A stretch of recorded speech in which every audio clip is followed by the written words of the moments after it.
heading down there. As always, a tough game for many of Derek's teams. Really organised, really disciplined. It's going to be a cold day. So again, probably similar today. Weather conditions won't be too favourable, and we have to find a way to win. Killie have, like ourselves, maybe slightly overachieved. But it's credit to Derek and his team. They've got good players. I believe Daniel Armstrong got sent off today, so I'm not sure he'll play. But they have got real quality in the team, real threats in the forward area. And again, we'll have to defend set plays very well. Do you have to, like you said, a couple of boys look tired? Do you have to maybe make more changes? Potentially. There's a bigger break now between this game and the Thursday-Sunday game. So we have to have a look at that. We have to get the team right. We tried to make positive changes today, and it didn't quite click, it didn't quite work, and sometimes it does, sometimes it doesn't. So certainly something to look at. I thought Austin and Killian both looked a little bit tired today. Declan were asking to play 2 games for the first time in 9 months. So we'll definitely have to freshen it up in that stage and try and pick a team that we believe is the right team for Killie.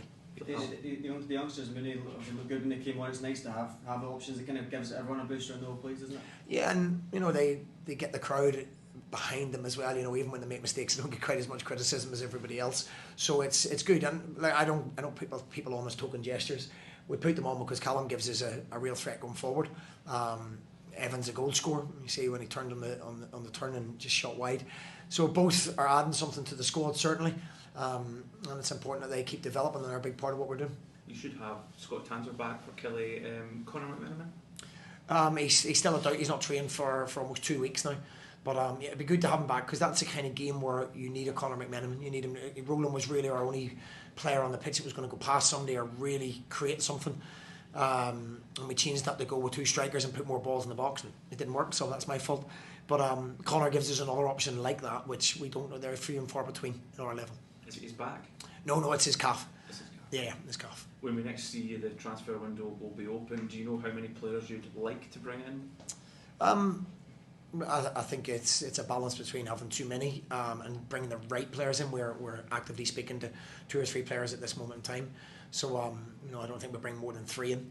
We've got a good squad. We've proved that. We just need to help the boys. We've lost 3 players over the course of this first 6 months that we haven't managed to replace for various reasons. So we need to replace them. We need to bring a little bit more competition into the squad and push everybody forward. Does it help that 1 or 2 of your summer signings have really started to make some big contributions these last few weeks? Yeah, it's people forget that St Mirren got into Europe. So how do you better that on resources that we have? It's very, very difficult to get better than that or get better players than that. So what we have to do is bring players in. They take 3-4 months to develop. You're now starting to see Austin Smith come to the fore. Ellery Balcom come to the fore.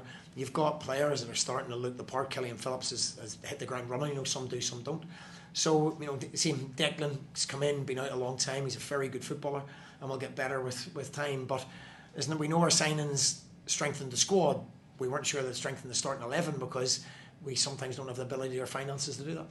Is Declan around for another few weeks? What's the situation? Yeah, he signed an extension until the end of the season, with an option in our favour to extend that as well. So, first half I think he's seen his quality. Second half he tired, which is to be expected, and we just, without Conor McMenamin, without Tans, we don't have the replacements with that invention to come on at this moment in time, and hopefully we can deal with that in the window. You said that you were frustrated in cement. You wanted to go and cement your place in the top 6.